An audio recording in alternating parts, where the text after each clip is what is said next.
How's everybody doing? This is Yanko Maceda, founder of Tabanero Cigars, where we believe in the enjoyment of craftsmanship that allows you to stop time, reflect on life, and plan the future ahead. Ladies and gentlemen, I'm back. I'm back in my comfort zone, where I feel king of the mountain, where everyone respects what we're doing here, where I earn the respect from everyone that is around our brand in Tampa, Florida, especially Ybor City. And always keeping in mind that our product is not for everyone. Our product is for special individuals who really appreciate craftsmanship. I just came back from Nicaragua, Esteli, Nicaragua, and I'm in a pretty relaxing mode. I find myself walking really slow, driving a lot slower than I usually drive. And I guess it's because Esteli is so small. Esteli, you just drive for so little, and the rest of the time, you're just smoking cigars, drinking good coffee. And at night or lunch, there's plenty of beautiful restaurants with amazing food. I had a nacatamal, I had it of chicken, and I had it of pork. Oh my God. My wife was jealous because she said, I always bring you Colombian tamales and you don't like it. I said, well, in here in Nicaragua, they really know how to do a nacatamal. Gracias, Esteli, por eso nacatamal tan rico que hacen ahí al lado de la Panamericana. Gracias. Un saludo a Esteli desde mi corazón. Ya los extraño. Ya los extraño.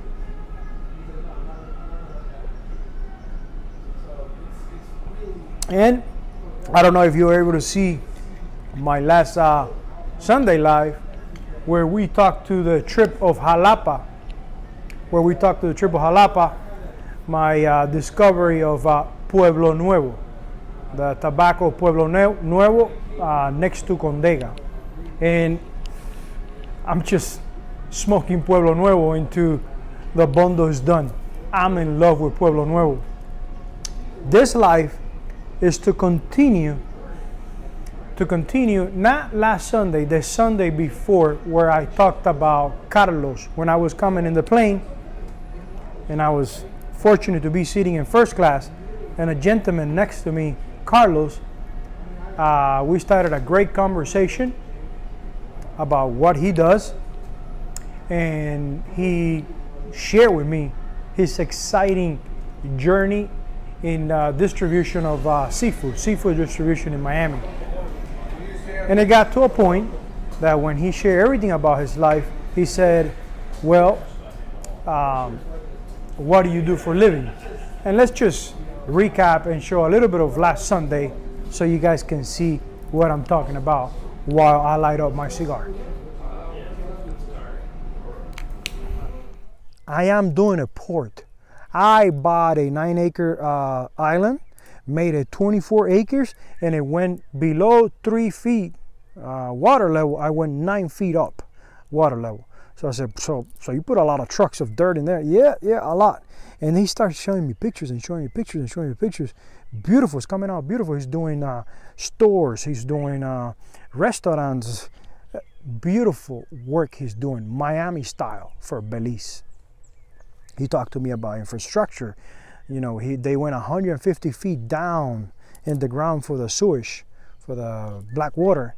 The electric was already there.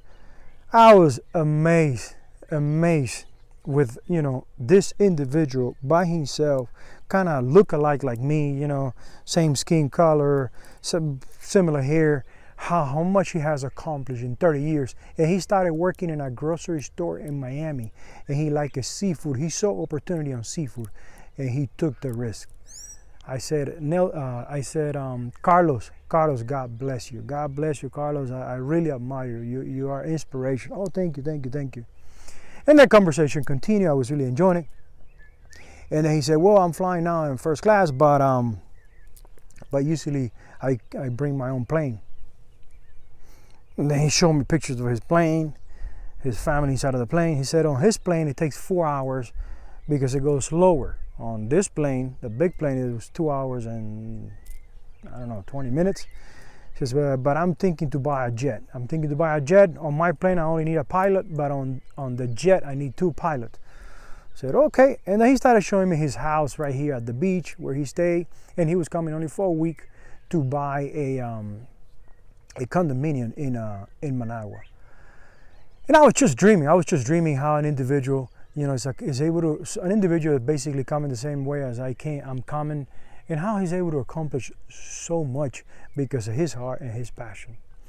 And on the second live that I'm gonna do, I will continue the second part of this story, because the second part of this story with Carlos, the seafood distributor that is building a port in Belize, the next question that came up was, so what do you do for a living? He was asking me, what do I do for a living? And when I share with you guys next Sunday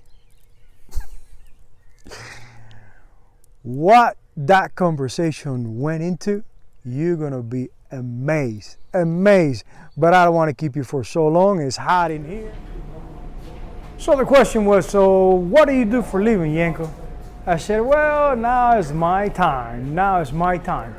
I never bring cigars inside of my men bag, inside of my leather purse. I never bring cigars in the airport because, first of all, there's not places inside of the, there's not a place inside of the airport of Miami to smoke a cigar. I know there's a smoking TJ Friday that you can smoke inside of there, but everybody's vaping, everybody's smoking cigarettes, and I don't want to smoke a cigar around vaping or cigarettes. So I'll never bring cigars in my bag. But this trip, I said, you know what? Let me bring a couple of cigars inside of my bag just in case. It was like God was talking to me. Just in case, let me bring a couple of cigars in my bag. So when Carlos, the seafood distributor, and if you want to know a little bit more about Carlos, you should see the prior live. I was 2 Sundays ago, where the one that is titled, I'm in love with Esteli.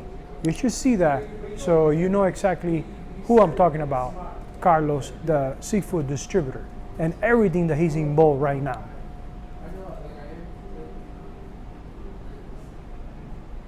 So I grabbed a cigar out of my bag. I said, do you smoke cigars? He said, no, I don't smoke cigars. I said, well, just in case, here's my cigar, a Robusto Maceda. So you can give it to a friend and you can hear from a friend what is their opinion about our product, our brand. I said, oh, wow, thank you. He was pretty impressed with the bag, with the cigar bag, and he was pretty impressed with the presentation and the perfection on our cigars. So he kept looking at the cigar and said, wow, this is beautiful. And then he started asking me questions where I was making my cigars, how was my journey on cigars, and he kept asking questions, and I was, it's like pressing play on me to talk about my passion, to talk about my journey. So I continued talking to Carlos, and the funny thing was that I remembered I hesitated to talk to Carlos when he sat next to me, because he's a well-dressed gentleman, and sometimes you a little bit intimidated. But my earbuds went out of battery, and I said, well, God is giving me a sign that I should talk to this gentleman. So after he told me the story of his life and how he got into seafood and the island that he bought and everything that is going on with him, and then he asked me what do I do for a living, I started sharing everything about Raymond, manufacturing, how passionate I am, why my cigar has such a quality. And then when he asked as many questions as he could, he said, well, I reach out to La Joya de Nicaragua because I want to have my own line for the port that I'm building in Belize. We're going to have stores, we're going to have restaurants on the port that I'm building. I said, wow. He bought a 9-acre island and started putting, dumping soil on the island and made it 24 acres, 9 feet above level. And before it was 3 feet under sea level. I said, oh my God. And he said that he reached out to Padron, and Padron said, no, we don't make cigars for anybody. And he asked me what was the situation that it was impossible to get his order with a couple of factories that he talked to. And I kind of went on and explained that because of the high demand for cigars, for handmade cigars right now in the world, everybody's having a hard time to keep up with their demand. And it will be pretty difficult for someone that has been established to get a new client and for the amount of cigars that he wants to be making monthly. So I said, well, Carlos, I don't believe on coincidence. I don't believe things happen just because of coincidence. I believe we're here talking because of a good reason. And look, let me show you. I show him a few pictures about the factory. I show him a few pictures about the store. And I said, tomorrow when I'm in the factory, I will send you videos of the entire operation. And he says, well, how many cigars are you guys making daily, a month? I said, we are between 13,000 to 17,000 cigars a day in Tabacalera pages of Esteli, where we make our brand. Well, wow, so you guys can make me 50,000 cigars a month? I said, of course. I have right now 320,000 in inventory, and I'm making another 400,000 this year. And he asked me, why you got so many cigars in inventory?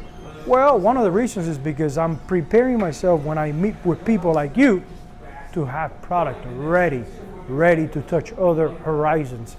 So just think about it. I took the risk to buy first class because I did it a lot in advance.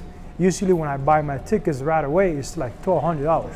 When you do first class in advance, it's about $900. So when I can do a ticket in advance, I will buy first class. So every time I sit down in first class, I talk to the person because you never know.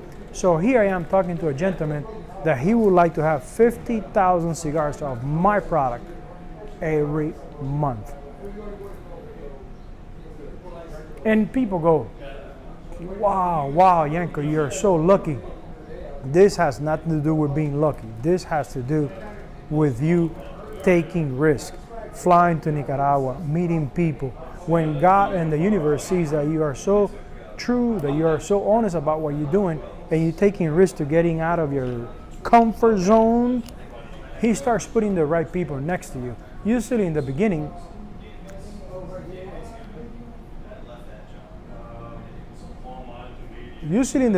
of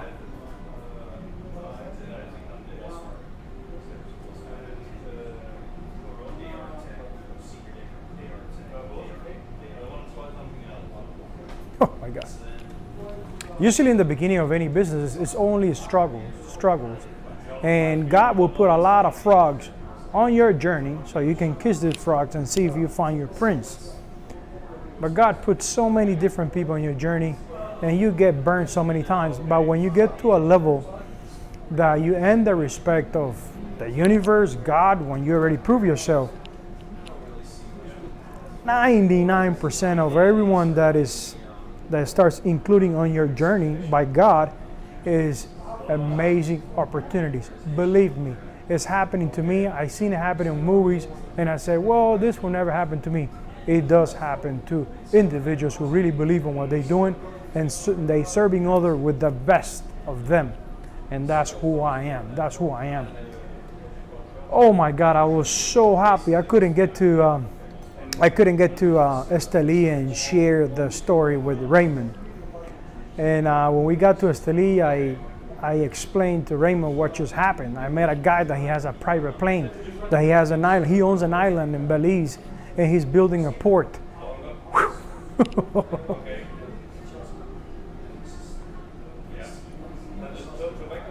And then he wants at least 50,000 cigars a month.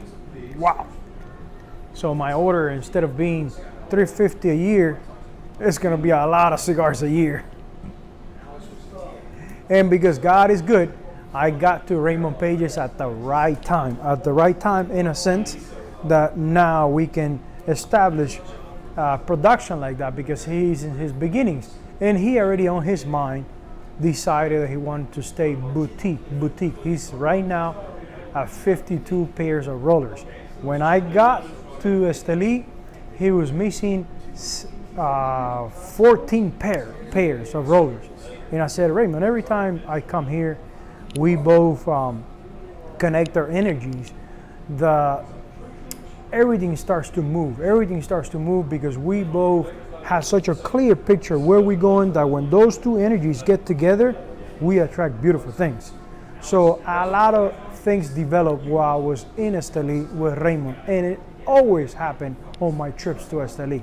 I believe I have such a great energy. He has such a great energy that every time we collide, amazing things happen. So before I left from Esteli, he already had his 14 pairs and a new supervisor. He fired last supervisor that I kind of wasn't too happy about the guy. When you've been in business for so many years, you learn to read people.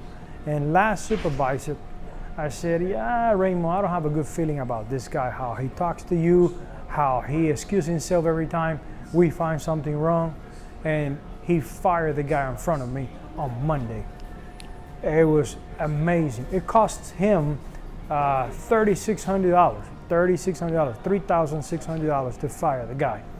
So I said, well, when you make that decision of hiring that guy, it was out of desperation. And I totally understand. You are going through your beginnings. You have a lot to learn. And I'm not going to stop you I can give you some advice, but I'm not going to stop you for you to do things like this because you have to learn. You have to learn. So the new supervisor, I couldn't met the guy, but where he's coming from, he has a lot of potential to grow with us. So next day, as soon as I arrived to Esteli, my first day, even that I had a lot of work on my box shop, the first day I go and say hello to each department. I go and say, good morning, how are you guys? How's the family doing? Because I care. I want to know about everybody. That's the moment to tell everybody I'm here.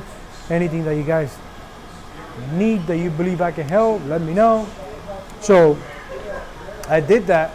And on the second round, I started taking short videos to send it to Carlo, the seafood distributor. Oh my God, when I sent everything, he picked up the phone and called me. And he was in Esteli doing a closing on a condominium that he was buying.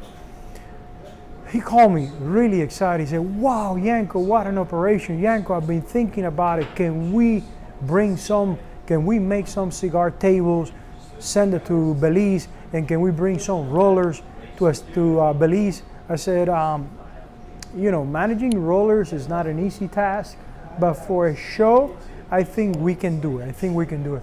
Wow, Yanko, I'm so excited. We're gonna get this going. If he was excited, I was a lot more excited than him.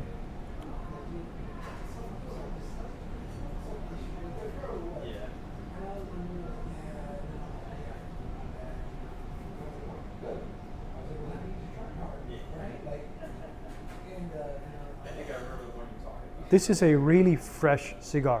It only has 2 weeks, a week and a half. The wrapper, this Ecuadorian wrapper, it was fermented by Raymond Pages. It has an amazing, complex flavor of a hint of peppery because Ecuadorian sun-grown, but with a lot of sweetness, And right on the footer, you get a lot of Graham cookies with that dark honey and the anise aroma that I was able to pick right away when they give me Pueblo Nuevo. When I went like this, I said, wow, Raymond, this Pueblo Nuevo, it has a lot of anise, and it says inside as an aroma. So to the taste, it's more like a dark honey, Graham cookies, but to the aroma, an amazing anise aroma. And the cigar, I think it's a 46. It's a 46. I think we're gonna start doing our Corona Gordas with this. It's a limiter tobacco, so that's why I decided to do Corona Gordas, because that's not something that we move a lot for now. But when we change to this, we'll see.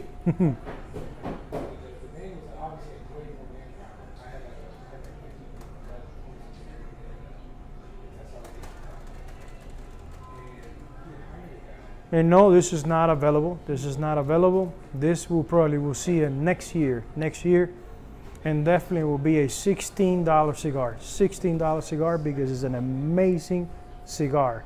Construction, the wrappers, complexity. This is an aroma, a profile that not a lot of people has experienced before, because Pueblo Nuevo is really small next to Condega, and it doesn't grow a lot of tobacco because they have water issues. When usually you see Pueblo Nuevo is because the Condega hasn't been able to grow as much, and then they buy a little bit from Pueblo Nuevo. We bought, I think, 7, 8 bales of Ligero from Pueblo Nuevo. This guy has only Jalapa, sweet Jalapa, to balance the strength of Pueblo Nuevo. So it's a really sweet tobacco cigar, a medium to full. But it's so sweet, so appealing to my palate. It's a new taste to my palate that I'm smoking this medium to full right after the gym. I came from the gym today and yesterday too, because we got to go to the gym. I'm going to last 120 years, so I need to keep myself in check. And I was 11 a.m., 10:30 a.m. in my backyard looking at the water, smoking a Pueblo Nuevo. I was like, wow, I'm steering away from my Connecticut wrapper, Robusto, which is a really complex cigar for a morning, and smoking Songro wrapper, Pueblo Nuevo, medium to full. It amazed me. So I sent videos to Carlos, and oh my God, he was so excited. I was excited. Raymond was excited. And after we brought that energy, everything started to fall into place. La Palina got in touch with Raymond when I was there, and they tried their samples that we made. I tried. He asked me my opinion, and I said, I don't think La Palina has had such a complex cigar like this. You are really into making complexity on cigars. I really like that, because you're a new generation. You believe on thinking out of the box, and I hope you never run out of gas. I hope you never get into a comfort zone and say, you know what, this, all you need in this is Jalapa and Condega, all you need in this is Jalapa and Esteli. No. I love how he used Songro wrapper with Mexican Songro binder, which makes it a lot sweeter, round the cigar. And I love how he implements Jalapa. He always has Umetepe. Umetepe has a lot of flavor and a lot of aroma. Umetepe is mostly aroma. It has a pretty distinct aroma. Not similar, but in the same category of Pueblo Nuevo. Condega is a lot more flavor and strength. Condega is like an Esteli with a lot of flavor.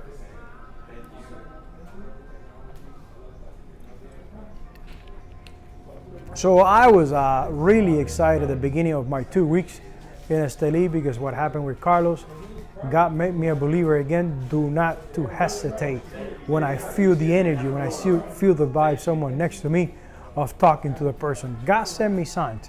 I can sense some type of energy that it says, I need to talk to this guy. When I was coming back on the plane, European gentleman, tall European gentleman, with his laptop and his earbuds. He was into listen to music, so I didn't want to bother him, and I really didn't feel that energy to talk to that person. I exchanged a few words, and then he exchanged a few words, and said hello, but I didn't feel the energy. He was probably into surfing or any other things that at this point in my life, I'm not really interested. So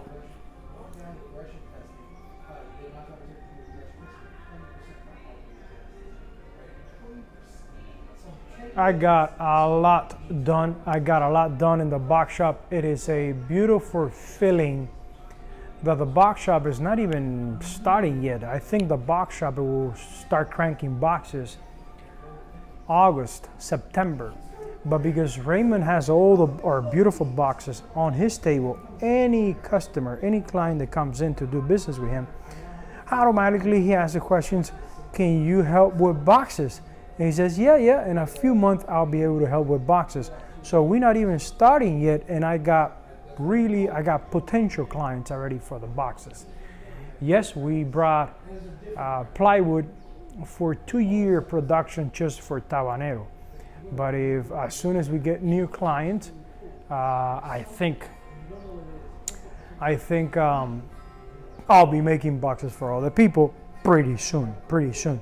Keep in mind Raymond doesn't touch any order less than 100,000 cigars.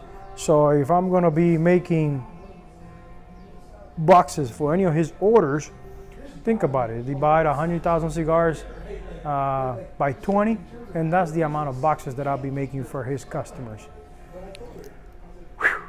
I did numbers. I've been playing a lot. I love to play a lot with numbers, dream, take things to another level in my mind, max out, and I don't know, but probably the box shop will be it will be a lot more profitable than this store because of the demand that we have for boxes in Nicaragua right now. A good acquaintance in the industry, he has a cigar shop right here at the casino. He's been waiting 4 months for 4,000 boxes. 4 months for 4,000 boxes. In Nicaragua, Esteli, they're not even paying attention to a 5,000 box order. Any shop that would like to commit with you, they want at least 50,000 boxes. So small orders, not even people in Esteli wants to touch it. That's how the situation is right now in Esteli. Again, I said it last time and I keep sharing with you guys, same problems that we're having right here in the US with availability is the same situation in Esteli.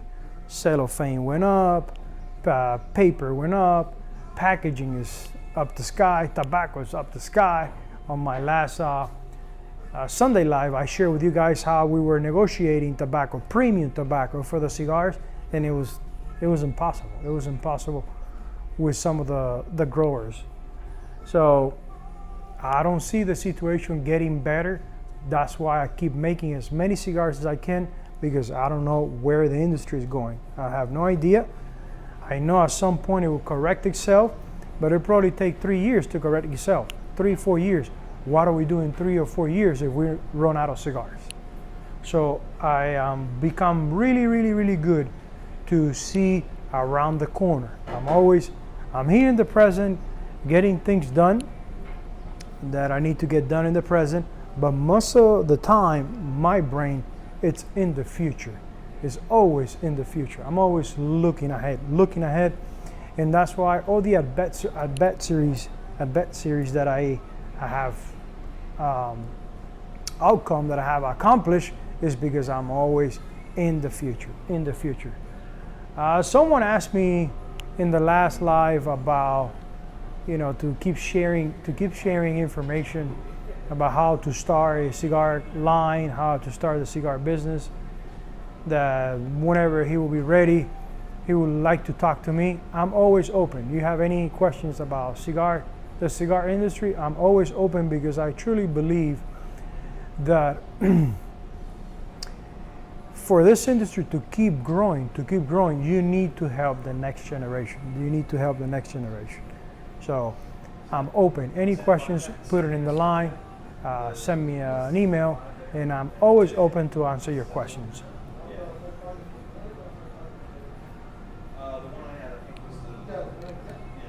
We made the decision in Nicaragua because some of those samples that I tried for other companies, and I remember Raymond mentioned it, but I'm kind of shy. I don't want him to be spending a lot of money. He mentioned a long time ago for some of our cigars to start using Mexican binder. Same good Ecuadorian wrapper, but Mexican binder. I tried a few samples that he did with Mexican binder, and some of my cigars have Mexican binder, but they're really high-end cigars. And I said, wow, this cigar is pretty sweet, pretty round, pretty finished. He says, Yanko, it's a binder. It's a Mexican binder. So we decided for the new Robustos and Toro to place Mexican binder. Ecuadorian wrapper with Mexican binder.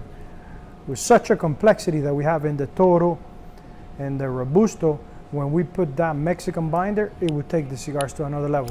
So I will never stop to getting our brand better and better every year. Thank you, gentlemen. To making our brand better every year. That's why maintaining the blends, maintaining the same profile, you always will be getting better cigar from us. In a sense that I'm always trying to discover how I can take my palate to a next level, and I will do the same with you guys. I was texting this morning to Raymond. I said, you messing up my palate. You taking it to a level that is hard to satisfy my palate now with this Pueblo Nuevo. And it went off. It went off because I'm sharing with you guys and I'm having a great time. And it's a pretty fresh cigar. Pretty fresh cigar. And I forgot to put an ashtray around here, so I guess we're gonna bless the floor. Yeah, we're gonna bless the floor. Oh my God, I'm excited, but I'm taking it really slow. I have a lot of work in here in Tampa, Florida. But Steve Steinberger always says that to eat an elephant, it has to be a spoon at a spoon, you know, little by little. So I'm gonna eat my elephant, I would say this month, little by little. First week of June, I'm going to Dominican Republic with the family for 5 days to a resort to relax with the family. My kids have been begging me to go to the Dominican Republic. They love it. I said, kids, it's gonna be exactly 3 years since last time we went to Dominican Republic. It was right before Kobe. I told my kids, I promise you that every year you guys will go to the Dominican Republic and of course Nicaragua. I'm renting a house in Nicaragua so I can bring my family at least twice a year, and also I can bring my friends to Nicaragua so they get to know what are we doing in Nicaragua. Guys, thank you very much. I really appreciate this little time that you guys spend with me. And I will keep sharing with you guys how things are going in Tampa and also in Esteli. Check all the live that I do daily. And now I'm going to get into a habit of doing live for here, for Tampa, and also what's going on in Nicaragua, Esteli. Thank you very much. And remember, the only reason we are on earth is to serve others. That's our purpose, to serve others. Whatever you're doing, you're serving others. And don't forget that we believe in the enjoyment of craftsmanship that allows you to stop time, reflect on life, and plan the future ahead. See you next Sunday.